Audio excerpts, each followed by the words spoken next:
ہم خداوند کا شکر ادا کرتے ہیں آج پھر اس کی مہربانی کے لیے کہ خداوند نے ہمیں موقع دیا کہ ہم اس کی زندہ اور پاک حضوری میں آ سکیں۔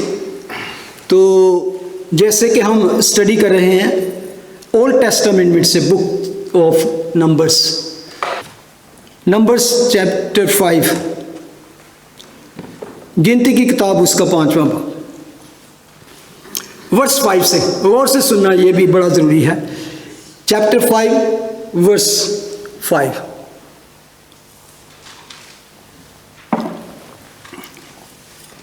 اور خداوند نے موسیٰ سے کہا کہ بنی اسرائیل سے کہہ کہ اگر کوئی مرد یا عورت خداوند کی حکم عدولی کر کے کوئی ایسا گناہ کرے جو آدمی کرتے ہیں اور قصوروار ہو جائے، تو جو گناہ اس نے کیا ہے وہ اس کا اقرار کرے اور اپنی تقصیر کے معاوضہ میں پورا دام اور اس میں اس کا 5واں حصہ اور ملا کر اس شخص کو دے جس کا اس نے قصور کیا ہے۔ خداوند کے کلام کے پڑھے سن جائیں پر اس کی برکت ہو۔ اس میں اصل میں کیا تھا، یہ کس بارے میں بات کی گئی تھی؟ ریسٹیٹیوشن، ریکمپنسیشن، زیادتی، بے انصافی کی تلافی کیسے کی جائے۔ یعنی کہ ایک بہت بڑی بھیڑ تھی، ایک دوسرے کے ساتھ زیادتی بھی ہو سکتی تھی، لڑائی بھی ہو سکتی تھی، کوئی چیز کسی زبردستی بھی کر سکتا تھا۔ تو خدا نے جو وہاں پہ ایک کانسٹیٹیوشن، ایک لا دے دیا، that was still is the best constitution جو کوئی بھی اپنا لے۔ آج اس پہ کوئی بھی عمل نہیں کرتا۔ ہم اگر تھوڑا سا پیچھے جائیں تو ہمیں اس سارے سینیریو کو یاد رکھتے ہوئے اس پیسج کو پر غور کرنا ہے، تبھی ہم سمجھ سکیں گے۔ اسرائیل قوم جو تھی وہ مصر سے نکالی گئی، 400 ایئرس تک وہ مصریوں کی غلامی میں رہے۔ 400 ایئرس سے کتنی جنریشن گزر جاتی ہیں، many generation. they were under the rule of the Egyptian and they were not holy people, they were not religious people, they don't have any constitution. Even they were living in a separate area in Egypt. They don't mingled together with the Egyptian.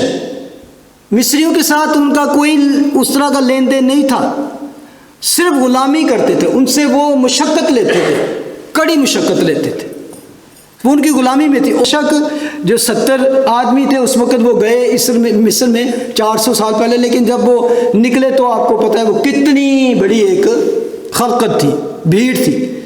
تو خدا نے خود ان کو وہاں سے نکال کر ایک بیابان میں رکھا گیا، ولڈرنس، اور ایسی چیزوں کے بارے میں خدا اس قوم کو اب تربیت دے رہا ہے۔ پہلے ان کو نکالا، پھر ان کو تربیت دی، اور تربیت ہو رہی ہے ابھی، مینجمنٹ کیا، کس طرح آپ نے رہنا ہے، کون کون کہاں پہ ہوگا کیا۔ تو یہاں پر چند اس نے رولز بتائے ہیں کہ how we are going to live together, اب ہم آپس میں رہیں گے، خیموں میں چاہے رہیں گے۔ تو یہاں پر اور یہاں پہ 3 باتیں اگر آپ دیکھیں تو وہ منع کی گئی ہیں۔ یہ تینوں چیزوں کو ہم دیکھیں گے کہ اس کے بارے میں لا کیا تھا۔ دین we come into the New Testament how the Lord Jesus dealt with this kind of thing. اس نے ان کو کس طرح ہینڈل کیا۔ لکھا ہے کیا، لکھا کیا تھا کہ اگر کوئی ایسا گناہ کرے، یعنی کہ اس طرح کا کہ کسی ایک بھائی کو، ایک دوست کو، کسی بھی تم میں سے کسی کا نقصان ہو جائے، تو تم نے کس طرح اس کو حل کرنا ہے۔ پہلے تو ہے ثابت کر، 3 چیزیں تھیں۔ اس نے کہا تھا دین ہی شیل کنفیس دا سن، پہلے وہ کبھی اقرار کرے میرے کو یہ غلطی ہے۔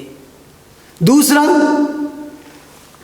ہی shall make restitution for his trespasses in full. 100 pound کا اگر اس نے نقصان کیتا تو پورا 100 پاؤنڈ اس کو دے۔ پہلے کیا کرے کہ یس کنفیس کرے آئی ہیو ڈن رانگ، پھر دوسرا اس کو فل پے کرے واپس کسی چیز کا جو بھی ہو، میں ایگزامپل دے رہا ہوں 100 پاؤنڈ، اور اس کے بعد 20% اوپر میں دینا پڑے گا، اس کو 20% اوپر دینا پڑے گا۔ یہ سخت لا تھا، لیکن خدا ان کو ایک ایسی جگہ پہ لے کے جا رہا تھا جہاں پہ دودھ اور شہد تھا۔ تو ہر چیز کی جہاں پہ جنہوں نے غلامی میں وقت گزارا ہو، جنہوں نے ترس کے وقت گزارا ہو، جنہوں نے وہ کھیرے اور وہ خربوزوں کے ترسنے والے لوگ تھے، جب ان کو اتنا کچھ ملنا تو انہوں نے حفظ بڑھ جانی ہے. تو خدا نے کہا نہیں ایسا نہ کرنا کہ وہ چیز ویکھے تو کہ مینوں یہ بھی چاہیے، تو چپ کر کے اس کو چرا لے، رانگلی اس کو لے لے، نقصان ہو جائے. تو اس کا کیا کرنا ہے کہ تو نے کہ پہلے تو اس کو قصور ثابت کرنا ہے، پھر وہ اقرار کرنا ہے، پھر پورا دینا ہے، پھر 20% اوپر دینا ہے. ہم پتہ ہے کہ آج دنیا میں ہو رہا ہے، سب سے پہلے تو کوئی بندہ اپنا قصور مانتا ہی نہیں.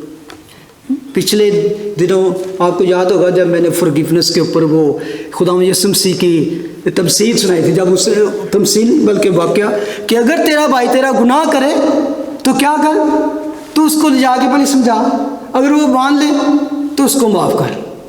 لیکن آگے یہ بھی لکھا ہے کہ اگر وہ تیرا گناہ دل میں 7 مرتبہ بھی کرے تو آ کے تجھ سے معافی مانگے، پھر اسے معاف کر. اسی معافی کی منگنا ہے، اسی اقرار ہی نہیں کرتے. تو دین خدا کے کلام میں لکھا ہے کوئی اگر اپنی غلطی قبول کر کے توبہ نہیں کرے گا تو معافی نہیں کیتا جائے. That is the worst situation anywhere. تو خداوند ہمیں اس سے یہ سکھانا چاہتے ہیں کہ ہمیں سیکھنا ہے. اگر ہم انسان ہیں، مجھ سے بھی غلطی ہو سکتی ہے، بلکہ ہوئی ہے، میں نے اقرار بھی کیا. اگر آپ کی زندگی میں کوئی ایسی بات آ جائے کہ جس سے آپ کو فیل ہو جائے کہ یار میرے سے یہ زیادتی ہوئی ہے، تو پلیز ڈونٹ ہینگ، شرمانا نہیں ہو تسی جا کے اس بھن بھرا کو معافی مانگ لو. اور اگر دے سکتے ہو تو گیو ہم. آج کے دور میں کوئی نہیں آپ کو اگر اپنا زیرہ کہنا میں نے اتے دے، وہ نہیں کہے گا، پھر بھی وہ اتنے تو ہی خوش ہو جائے گا، چل یار تم من نہیں غلطی، شاید وہ کبھی چھڑ بھول جا، کوئی گل نہیں. First thing is first, ask forgiveness, say sorry my friend, sorry my brother, sorry my sister, I have done wrong to you. میں بھی اور دل، اور میں سمجھتا ہوں اگر وہ خداوند کا بندہ ہے تو وہ کہے گا چھڑ یار گلے لگ جا، ختم ہو. تو یہ طریقہ خداوند نے ہمیں آلریڈی دیا ہے کہ ہمیں کس طرح ان چیزوں سے نپٹنا ہے. اور آپ کو یاد ہے کہ یہی چیز اسرائیل نے اپنائی بھی، شروع میں اسرائیل قوم نے بڑا، اور آپ کو یاد ہوگا کہ یہی وجہ تھی، یہ کلام مقدس میں لکھا تھا کہ جو 4 گناہ ادا کرنا. تو داؤد نے جب وہ گناہ کیا تو اس کے ذہن میں یہ ساری شریعت تھی. اس نے کہا وہ کس نے یہ کیا ہے، وہ 4 گناہ بڑھے گا، انہوں نے کہا تو یہ کیتا ہے. خداوند ہمیں سکھانا چاہتا ہے کہ وہ چیزیں جو اس وقت شریعت میں پیش کی گئی ان کے پیچھے مقصد تھا ہماری پاکیزگی، ہماری وفاداری اور ہماری نجات. خدا چاہتا ہے کہ لوگ میرے پاس آئیں، لیکن اس کے لیے کیا اس کی شرط ہے؟ پاکیزگی، ہولینس. کیوں اس کی یہ شرط ہے؟ ہی از ہولی. آئے ہم دعا کریں. خدا باپ تیرے بیٹے یسوع کے نام میں ہم تیرا شکر کرتے ہیں تیرے زندہ کلام کے لیے خدا، جس نے تو نے ہمیں چنا، علیحدہ کیا، اور اس لیے کہ ہمیں پاک رہے، ہم پاکیزگی میں زندگی بسر کریں. Thank you lord. Bless your children and bless this church, bless your servant in Jesus name.